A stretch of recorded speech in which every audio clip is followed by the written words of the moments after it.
The numbers glared back at me from my phone screen. 0. I blinked hard, refreshed the banking app, and checked again.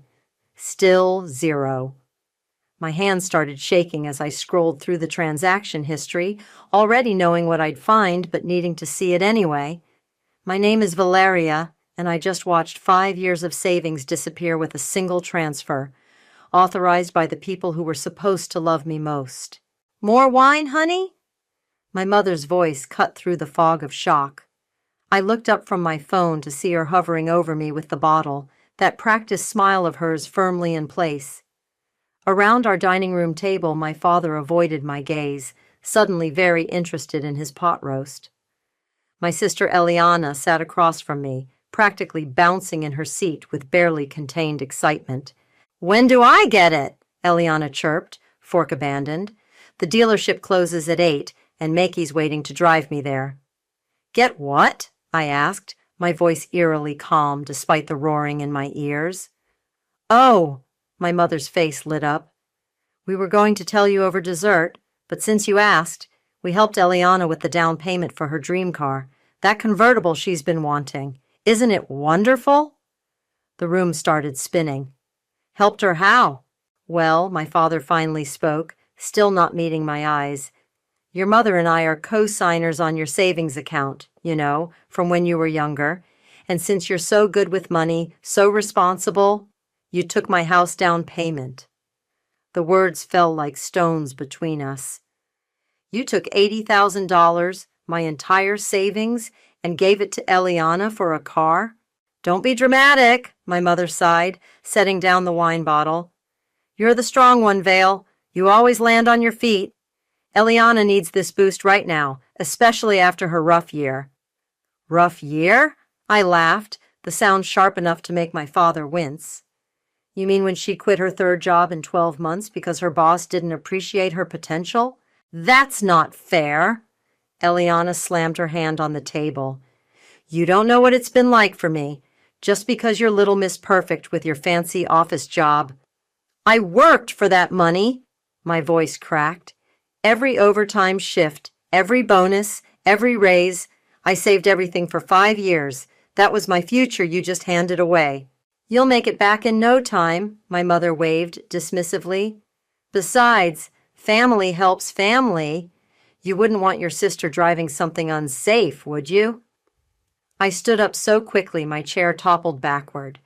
The crash made everyone jump except my mother, who just looked annoyed at the scene I was causing. "Family helps family," I repeated slowly, pulling out my phone again. "You know what?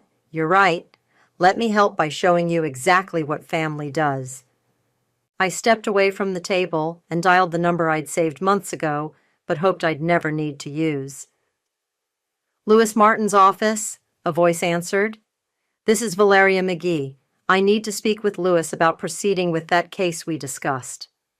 My mother's face shifted from annoyance to uncertainty. "Vale, who are you calling?" "My lawyer," I said clearly, watching the color drain from my father's face. "I've been documenting everything for years. Every loan you guilted me into, every time you drained my accounts for Eliana's latest emergency. Did you think I wouldn't keep records?" "You wouldn't," Eliana whispered, but there was fear behind her eyes now. "We're family." "Family doesn't steal from family," I replied, my voice steady despite the tears threatening to fall. "Mr. Martin? Yes, I'm ready to proceed. They just took $80,000 from my account without permission. Yes, I have the transaction records and everything else." I walked toward the door, pausing only to look back at their stunned faces one last time. "You always said I was the strong one, Mom. Time to show you just how strong I can be." The door clicked shut behind me with a finality that felt like freedom. In my car, I pulled out the thick folder I'd kept in my glove compartment. Years of bank statements, text messages, emails, and recorded conversations. Evidence of a lifetime of financial abuse I'd been too loyal to use until now.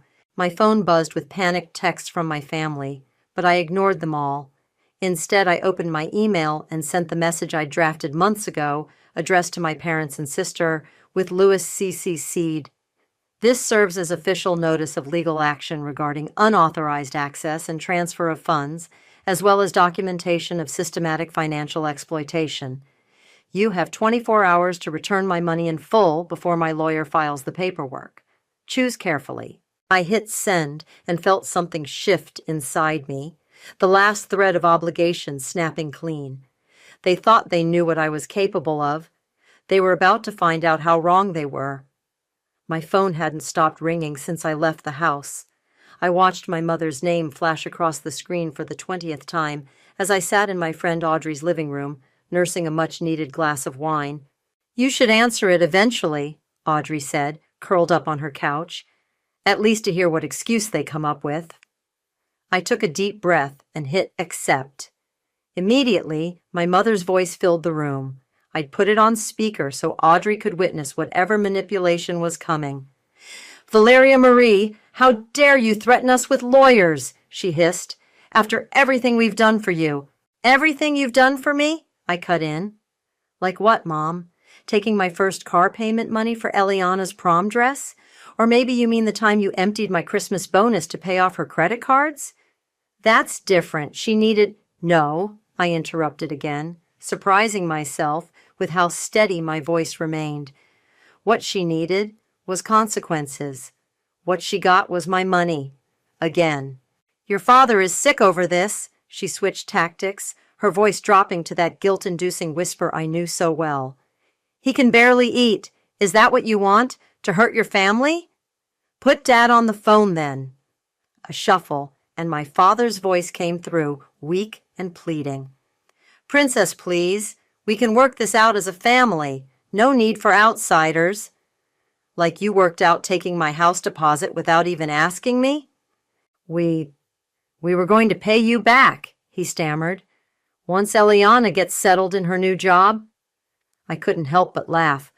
"Her new job? The one she hasn't even started yet? The one she'll quit in 3 months when her boss expects her to actually work?" Another shuffle, and suddenly Eliana was screaming through the speaker. "You've always been jealous of me, just because Mom and Dad love me more." "Eliana!" I heard my mother gasp in the background. "Well, it's true," Eliana continued. "She's just bitter and lonely and trying to ruin my life because she can't stand seeing me happy." Audrey made a slicing motion across her throat, mouthing, "Hang up?" But I wasn't done. "You know what, Eliana? You're right. They do love you more. They've proven it with my money over and over again. But here's the thing. Love doesn't pay bills. Love doesn't make up for fraud. And your love definitely isn't worth $80,000. "It's not fraud," my mother jumped back in. "We're on the account." "Check your email," I said calmly. Louis just sent over some interesting documents about unauthorized access to joint accounts and financial abuse. Did you know that being on the account doesn't actually give you the legal right to take money without the primary account holder's consent, especially not for non-emergency purposes? The silence on the other end was deafening. "You have 20 hours left to return my money," I continued. "After that, the paperwork gets filed, and not just for this theft, for everything. Every penny you've taken, every loan you've forced, every time you've drained my accounts for Eliana's latest crisis. 5 years of documented evidence." "You wouldn't," my father whispered. "Think about your mother's job at the bank. Think about our reputation in the community. You should have thought about that before you stole from your daughter." I ended the call and collapsed back against the couch. Audrey immediately topped off my wine. "Holy shit," she breathed. "That was intense. Are you okay?" Before I could answer, my phone buzzed with a text from Louis. "Found something interesting in your parents' financial records. Possible unauthorized access to a trust fund in your grandmother's name. Call me first thing tomorrow." "Trust fund?" Audrey read over my shoulder. "What trust fund?" My hands started shaking again, but this time with rage rather than shock. "Grandma set up accounts for both me and Eliana before she died. They were supposed to be untouchable until we turned 30. I completely forgot about them because Mom said they were basically empty, that Grandma had spent most of the money on medical bills. But you think... I think I need to see those records. I stood up, suddenly energized. I think this goes deeper than I realized. And I think my parents are about to learn exactly what happens when you push the strong one too far. My phone buzzed again, a message from my cousin Hope. Just heard what happened. There's more you need to know about Aunt Josephine and money. Call me. I showed Audrey the message, and her eyes widened. Vale, I think you just pulled a thread that's going to unravel your entire family. Good, I said, and I meant it. Let it all come down. I'm done protecting their secrets. The courthouse hallway felt colder than it should have in August. I sat on a hard wooden bench, watching my parents and Eliana huddle with their lawyer at the other end of the corridor. They hadn't looked my way once since arriving. Ready? Louis appeared beside me, his briefcase bulging with documents. The trust fund records just came through this morning. It's worse than we thought. Before I could respond, rapid footsteps echoed down the hall. My father broke away from his group and hurried toward us, his face ashen. Vale, please, he whispered urgently. We can still stop this. I'll write you a check right now, the full $80,000. Little late for that, Dad. I kept my voice low but firm. The 24 hours expired 9 days ago. Then name your price. His eyes darted nervously toward Louis. Whatever you want, just drop the case before... He trailed off, sweat beading on his forehead. Before what? I leaned forward. Before everyone finds out about Grandma's trust fund? Before they discover you and Mom somehow burned through $500,000 that was meant for your daughters? He staggered back like I'd slapped him. How did you... Court's about to begin, Louis interrupted smoothly. You should return to your counsel, sir. As my father retreated, Audrey slipped into the seat beside me. Your sister's boyfriend just showed up, she murmured. He looks pissed. Sure enough, Makey was stalking toward us, his jaw clenched. This is crazy, V, he growled. You're really going to do your family like this? Over money? Back off, Makey, Audrey warned, but he ignored her. Eliana's a mess because of you. She had to return the car, her credits shot, all because you couldn't be happy for her success. Success? I stood up, matching his aggressive stance. What success? The job she hasn't started? The car she couldn't afford? The life she builds on stolen money? You better watch yourself. He stepped closer, voice dropping threateningly. Family business should stay in the family. Would be a shame if something happened to... Is that a threat, Mr. Bond? Louis's voice cut through the tension. He held up his phone, clearly recording. Please continue. The court would be very interested in witness intimidation. Makey's face twisted, but he backed away, pointing at me. This isn't over. Actually, it is, I called after him. And that recording's going straight to the judge. Inside the courtroom, my mother's face crumpled when she saw me. Vale, baby, she tried as I passed their table. We can still fix this. We're family. Family? I stopped, turning to face her fully. Was it family when you told me Grandma's trust fund was empty? When you and Dad spent my half on Eliana's failed business ventures and shopping sprees? Her eyes widened in horror. Behind her, Eliana's head snapped up. What trust fund? Eliana demanded. Mom? What's she talking about? The judge entered before my mother could respond. As everyone rose, I caught a glimpse of my mother's lawyer frantically whispering in her ear, her face growing paler by the second. The proceedings moved quickly. Louis presented the unauthorized transfer documents first, clean, clear evidence of the theft. Then came years of text messages, emails, and bank statements showing a pattern of financial abuse. My mother's lawyer tried to argue about parental rights and family obligations, but his arguments felt weak, desperate. Then Louis dropped the bomb. Your Honor, we've uncovered evidence of substantial trust fund fraud. He produced a thick folder. The defendants systematically drained accounts set up for both daughters by their grandmother, using the funds primarily for the younger daughter's benefit while deceiving both beneficiaries about the account's existence and value. The courtroom erupted. Eliana leapt to her feet, screaming at our mother. You said there was no money left. You said Grandma spent it all. You've been lying to me too? Order! The judge's gavel cracked like a gunshot. Mrs. McGee, these are serious allegations. Your response? My mother stood shakily, tears streaming down her face. We only wanted to protect Eliana. Valeria was always so capable, so strong. She didn't need— So you stole from her, the judge finished flatly, and lied to both your daughters about their inheritance. Protecting me? Eliana's voice shook with rage. By making me dependent on you? By stealing from my own sister? The judge's ruling was decisive. Full repayment of my stolen savings plus damages. A separate criminal investigation would be opened regarding the trust fund fraud. My parents sat shell-shocked as their carefully constructed world of lies crumbled around them. As we left the courtroom, I heard Eliana sobbing. For a moment, my heart twisted. She was still my little sister.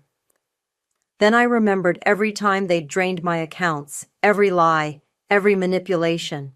Some family ties, I realized, deserved to be broken. Have you seen this? Audrey thrust her phone at me during our lunch break. The local community Facebook page was buzzing with a post from my mother. Heartbroken that our eldest daughter has chosen money over family. Mental health struggles can make people do terrible things. Please pray for Valeria's healing and return to her senses. I nearly choked on my sandwich. Mental health struggles? She's really going there? Wait, there's more. Audrey scrolled through comments.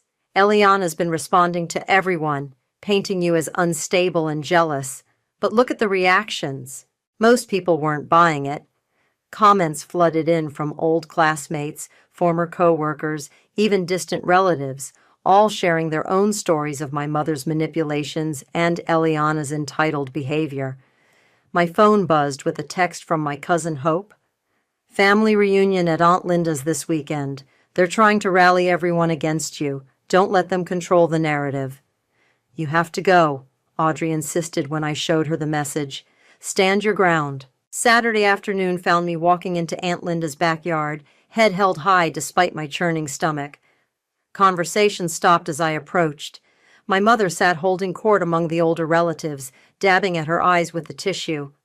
How could you do this to your own mother? Aunt Linda started in immediately. After everything she sacrificed, like sacrificing my inheritance, I cut in loudly, or sacrificing my savings for Eliana's convertible. That's not, my mother began, but another voice interrupted. Let her speak. My cousin Tyler stepped forward. I want to hear her side. The yard grew quiet as I pulled out my phone. Want to see proof? Here's Mom asking for my first car payment for Eliana's prom dress. Here's Dad emptying my account for Eliana's failed yoga studio. Here's them lying about Grandma's trust fund. The trust fund was complicated, my mother snapped. You don't understand. I understand fraud, I replied calmly. So does the district attorney.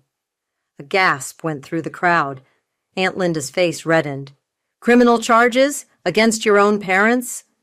They stole $500,000, I said clearly. They robbed both their daughters and lied about it for years. Ask Eliana if you don't believe me. As if on cue, Eliana burst through the gate, mascara streaking her cheeks. It's all true. They lied to everyone. Mom, how could you?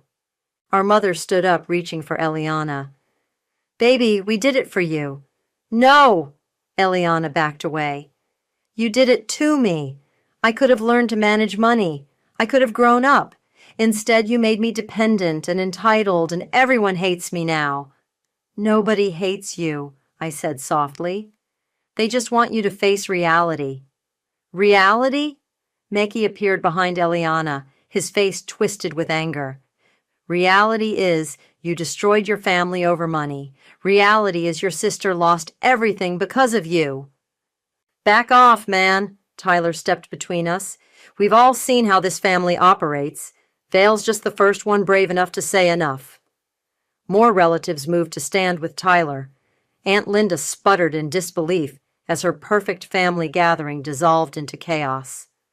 My mother's carefully crafted victim narrative crumbled as more people spoke up about past incidents, borrowed money never returned, favors demanded but never repaid. This isn't what family does, my mother tried one last time, her voice breaking. No, I agreed. Family doesn't steal. Family doesn't lie. Family doesn't gaslight their children into thinking abuse is love. My phone buzzed, a message from Lewis. Criminal investigation moving forward. They found evidence of other fraudulent accounts. Call ASAP. I looked up to see my mother watching me, her face draining of color as she recognized the expression on my face. She knew there was more coming. The DA has questions about other accounts, I announced to the stunned gathering. Anyone else missing money they entrusted to my parents? Now would be a good time to speak up. The silence was deafening. Then Aunt Linda cleared her throat. They were supposed to be investing my retirement fund. More voices joined in, more stories, more betrayals. My mother sank back into her chair as her web of deception unraveled completely. Eliana grabbed my arm as I turned to leave. Vale, wait. I didn't know about any of it, I swear. I believe you, I said gently. But that doesn't erase what happened. Can we talk sometime, without them around? I looked at my sister, really looked at her, and saw fear in her eyes. Fear of facing life without our parents' constant enabling. Fear of standing on her own. Yeah, I nodded. We can talk. But first, you need to decide who you want to be without their influence. As I walked away, I heard Meki start to say something, but Eliana cut him off. Don't. Just don't. My sister's right. Maybe there was hope for her after all. The bank lobby felt suffocating as I waited for my mother's former colleague, Sarah, to return with the documents. After the family reunion fallout, she'd reached out, hinting at irregularities she'd noticed over the years. Your mother was careful, Sarah said, sliding a folder across her desk. But she made mistakes, small ones at first, then bigger ones as she got bolder. I opened the folder and felt my stomach drop. Account statements, transfer records, loan applications, all with familiar names. Not just my family members, but friends, neighbors, distant relatives. She used her position here to access information she shouldn't have, Sarah explained quietly. Created accounts without proper authorization, moved money around, always small enough amounts that people might doubt their own memory if they noticed. How long? At least 15 years, maybe longer. Sarah leaned forward. Vale, the bank's launching an internal investigation. Your mother's been placed on administrative leave. My phone buzzed, Eliana calling. I'd been avoiding her since the reunion, but something made me answer. Vale? Her voice was shaking. Maggie's here. He's threatening to tell everyone about Mom's private banking clients unless I give him money. Where are you? My apartment. He won't leave. He says he has proof. Don't give him anything. I'm coming over. I found them in Eliana's living room, Meki pacing while my sister huddled on the couch. When he saw me, his face twisted into an ugly smile. Perfect timing, he sneered. Tell your sister what happens to people who mess with other people's money. You mean like how our mother's going to jail for fraud? I kept my voice steady, phone recording in my pocket. Or how you're about to get arrested for extortion? He stepped toward me aggressively. You think you're so smart, but I know things. Your mom talked a lot when she was helping me get loans I didn't qualify for. Told me all about her special arrangements with certain clients. And you thought blackmailing her daughter was a good play? Meki, please, Eliana whispered. Just go. Not without what I'm owed. He whirled on her. Your family ruined my credit. Your mother promised. Your credit was ruined because you defaulted on loans you never should have gotten, I cut in, which, by the way, is all documented in the criminal investigation. Want to add blackmail charges? The door burst open. Lewis walked in with 2 police officers. Meki's face went from anger to panic in an instant. Officers, Lewis said calmly. This is the gentleman I called about, making threats, attempting extortion, and admitting to loan fraud.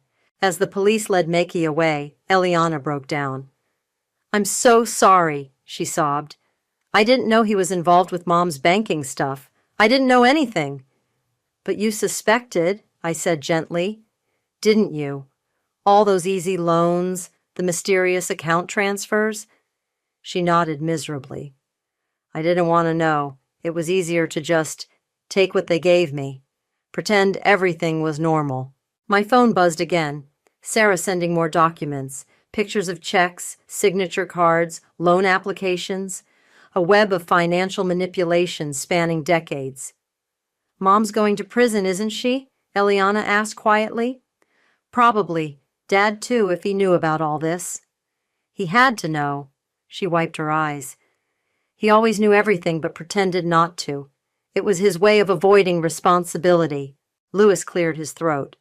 The DA wants statements from both of you. The more cooperation, the better chance of recovering funds for the victims. Victims, Eliana laughed bitterly. That's what I am too, right? Poor little spoiled Eliana, too stupid to see she was being used. You're not stupid, I said firmly. Manipulated, yes. Enabled, definitely. But you can choose differently now. Will you help me? She looked up, vulnerable in a way I'd never seen before.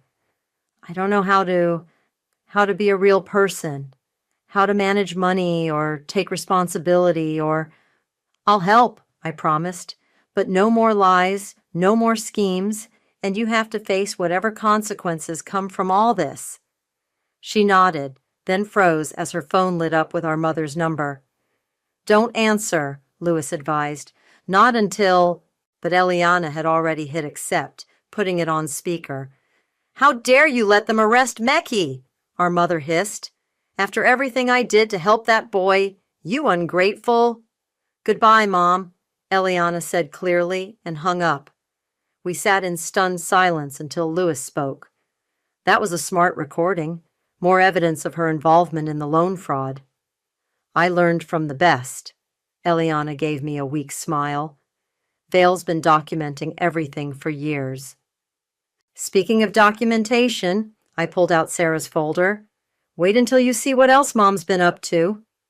The news vans outside my parents' house made my stomach clench.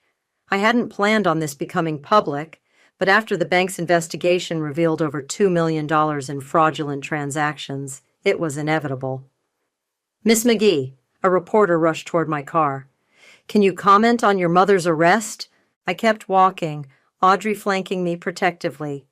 We were here to collect important documents before the FBI finished their sweep. The sight of yellow crime scene tape across my childhood home's door made everything surreally real. Inside, my father sat at the kitchen table, looking decades older than his 59 years.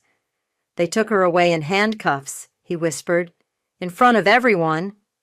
Did you really not know? I asked, though I already knew the answer.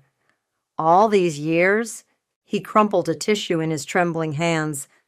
I knew. Something wasn't right. But your mother always handled the money, said I wouldn't understand the complexities. The complexities of stealing from everyone who trusted her? My voice cracked. Dad, there are elderly people who lost their life savings. She said she was helping people. He stood up suddenly, making things work for everyone, and look what questioning her got me. My wife in jail, my daughters against me, my name ruined. Your name? I laughed incredulously. That's what you're worried about? A detective appeared in the doorway.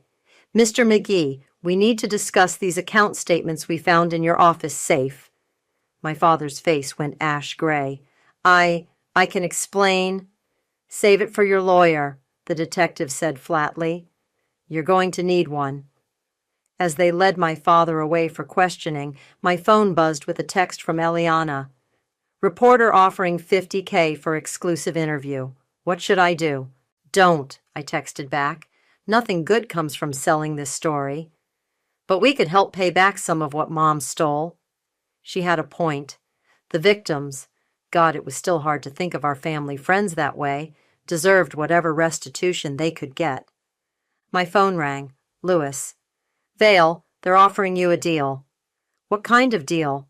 The DA will recommend lighter sentences for your parents if you and Eliana cooperate fully. Give interviews, help identify victims, explain how the scheme worked.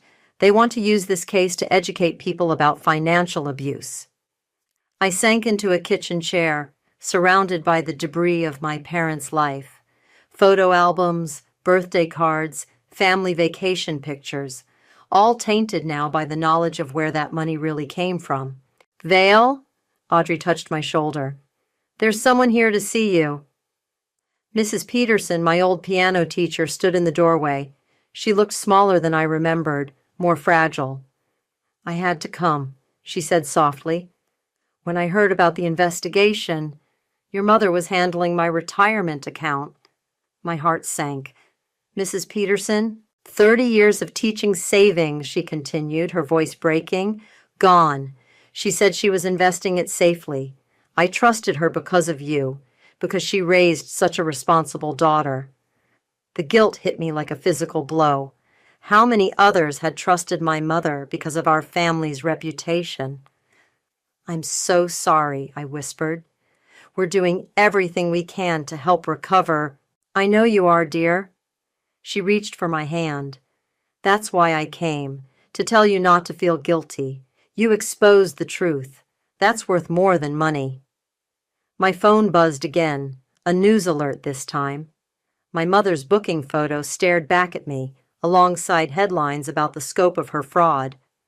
The comments section was already filling up with stories from other victims coming forward.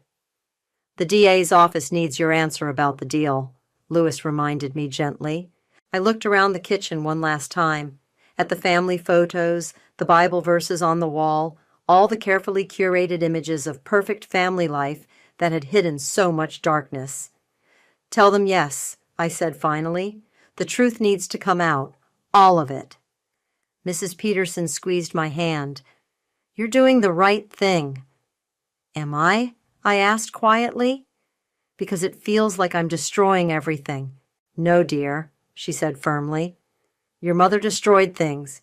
You're just bringing the ruins into the light where they can finally be seen. As if to punctuate her words, another detective called from upstairs. Found another safe. This one's full of documents. I took a deep breath and straightened my shoulders. Okay, Lewis, set up the interviews, but make sure Eliana's included in the deal. She needs a chance to make this right, too. And your parents? I looked at their wedding photo on the wall, young, smiling, seemingly innocent. They had their chances. Now they faced the consequences. The sound of camera shutters outside reminded me that soon the whole world would know our story. But maybe, just maybe, it would help prevent another family from living our nightmare. The courtroom fell silent as my mother took the stand. She'd lost weight in the 3 months since her arrest, her designer clothes replaced by a modest gray suit that seemed to swallow her whole. Mrs. McGee, Palmati, the prosecutor began, please explain to the court how you accessed Mrs. Peterson's retirement savings. My mother's eyes found mine in the gallery.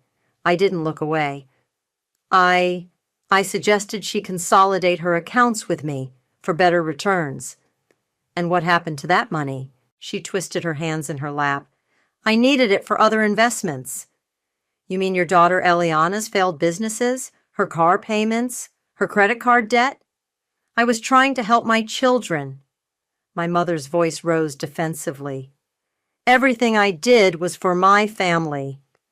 Including stealing from other families? The prosecutor held up a document. Your own records show you diverted over $2 million from clients' accounts over 15 years. Was that all for family, too? Before she could answer, the courtroom door opened. Mrs. Peterson entered, using her walker, followed by 3 other elderly victims. My mother's face crumpled. Linda, Mrs. Peterson called out clearly, look at us. Look at what you did to us. The judge allowed it, watching intently as my mother faced her victims for the first time. She tried to maintain her composure, but I saw the moment she broke. I'm sorry, she whispered. I never meant. It wasn't supposed to be like this. Tell them about Grandma's trust fund, I said loudly, standing up. Tell them how it started. The prosecutor nodded encouragingly. My mother's shoulders sagged. Mother left the girls each $250,000, she admitted. I started borrowing from it when Eliana needed help with college. Then it became easy to move money around. People trusted me. They never checked. Because you were family, Mrs. Peterson said softly. Or as good as family. My father's testimony came next. He looked lost without my mother beside him, his answers revealing years of willful ignorance and passive enabling. I knew the money had to be coming from somewhere, Cal, he admitted, but Josephine handled everything. I didn't want to know. Coward, Eliana muttered beside me. She'd been called to testify next. On the stand, my sister was a different person from the entitled girl I'd grown up with. I was spoiled, she stated flatly. My parents never said no, never made me face consequences. When I needed money, it appeared. I didn't question it because I didn't want to. And now? The prosecutor asked. Now I'm working 2 jobs to pay back what I can, taking financial literacy classes, living within my means for the first time in my life. She looked directly at our mother. I'm learning what you should have taught me years ago. The verdict came swiftly, guilty on all counts. My mother sobbed as the judge announced her sentence, 12 years in federal prison. My father received 8 years for his role in the conspiracy. As the bailiff led them away, my mother called out, "Vale, please, take care of your sister." "I will," I said, standing, "but not the way you did." Outside the courthouse, reporters swarmed us. Eliana gripped my hand tightly as cameras flashed. "How does it feel to send your parents to prison?" someone shouted. "They sent themselves to prison," I replied clearly. "We just exposed the truth." "And what about the victims?" another called out. "Will they ever see their money again?" "We're working with the FBI to recover what we can," Lewis answered, appearing beside us. "The McGee sisters have been instrumental in tracking down hidden accounts and assets." "Eliana," a reporter thrust a microphone forward. "Any comment on your role in spending stolen money?" My sister straightened her shoulders. "Yes, I'm sorry. I'm working to make amends, and I'm grateful my sister had the courage to stop the cycle of abuse and enablement." Later that night, Audrey brought wine to my apartment. We sat on my balcony, looking at the city lights. "How are you really doing?" she asked softly. I thought about the day's events, my mother's tears, my father's defeat, Eliana's transformation, the victims finally getting justice, the weight of family secrets finally lifted. I searched for the right word, free. My phone buzzed, a text from Mrs. Peterson. "You did good, dear. Your grandmother would be proud." "Was it worth it?" Audrey asked, "losing your family like this?" "I lost them years ago," I replied. "I just didn't know it then. But maybe Eliana and I can build something better, something real." As if on cue, Eliana texted, "Can we have dinner tomorrow? I need help making a budget." I smiled, feeling a glimmer of hope for the first time in months. Sometimes you have to break things completely before you can rebuild them right. The keys to my new house felt heavy in my hand as I stood on the porch, watching the moving truck pull away. Not the house I'd originally planned to buy, but something better. A small craftsman with good bones and a garden that reminded me of Mrs. Peterson's. "Last box," Eliana called out, struggling through the door with a container marked kitchen. She'd insisted on helping with the move, part of her ongoing journey to rebuild our relationship. "Thanks," I said, taking the box from her. "You didn't have to spend your day off here." "Actually, I did." She pulled an envelope from her back pocket. "First restitution payment. It's not much, but—" Inside was a check for $2,000. She'd been working double shifts at the diner and teaching yoga on weekends to start paying back what she'd received from stolen funds. "You're really doing this," I said softly. "Someone has to. Mom and Dad sure can't, from prison." She tried to smile, but couldn't quite manage it. Did you get their letter? I nodded. The latest missive from our mother had arrived yesterday. 8 pages of guilt-tripping and blame, written in her precise handwriting. I hadn't opened it yet.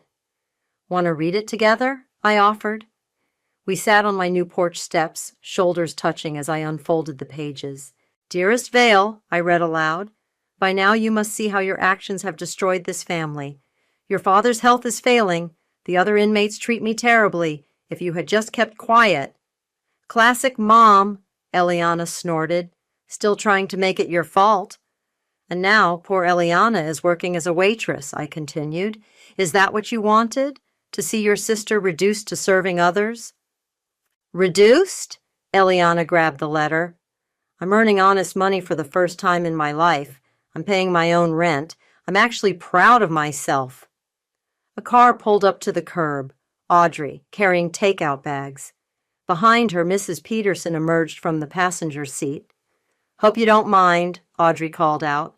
Found this lovely lady at the grocery store. She insisted on seeing your new place. Mrs. Peterson made her way up the path with her walker. Beautiful house, dear. Those roses need some attention, though. Would you? I hesitated. Would you teach me how to care for them, like you used to teach me piano? I'd love to. She settled onto the porch swing. But first, tell me why you girls look so serious. Eliana held up the letter. Mom's latest guilt trip. Mrs. Peterson adjusted her glasses and read a few lines. Still blaming everyone else, I see. Just like when she stole my savings, it was always someone else's fault, some emergency, some necessity. I keep wondering, I admitted, if I did the right thing, if there was another way. There wasn't. Eliana's voice was firm. I needed the wake-up call. Mom and Dad needed consequences. The victims needed justice. Speaking of justice, Audrey pulled a newspaper from her bag. They found another account. The FBI says it could mean several $100,000 more in restitution for the victims. Mrs. Peterson smiled. That would help a lot of people sleep better. We ate dinner on moving boxes, sharing stories and plans. Mrs. Peterson taught us her secret recipe for lemon bars. Eliana talked about her business classes at the community college. Audrey helped me plan the garden layout. As the evening wound down, I found the last box from my old apartment. Inside was a photo album, the real history of our family, not the perfect facade our parents had maintained. Keep it, Eliana said when I offered to share it. I'm more interested in making new memories. Like this? I gestured to our impromptu dinner party. Exactly like this. Mrs. Peterson hugged us both before leaving. You know, she said thoughtfully, sometimes the strongest families are the ones we build ourselves. After everyone left, Eliana helped me make up the bed in my new room. Can I stay tonight? She asked quietly. My apartment feels empty sometimes. You can stay whenever you want, I replied. That's what real family does. We lay in the darkness, listening to the house settle around us. No more secrets, no more lies. No more pretending everything was perfect when it was falling apart. Vale, Eliana whispered, thank you for being strong enough to break us apart and kind enough to help me put myself back together. I reached for her hand in the dark. Tomorrow would bring more challenges, more letters from prison, more restitution payments to arrange, more painful truths to face. But tonight, in this new house with its imperfect roses and creaky floors, I finally felt at home. Not because everything was fixed, but because everything was real. And real, I'd learned, was better than perfect any day.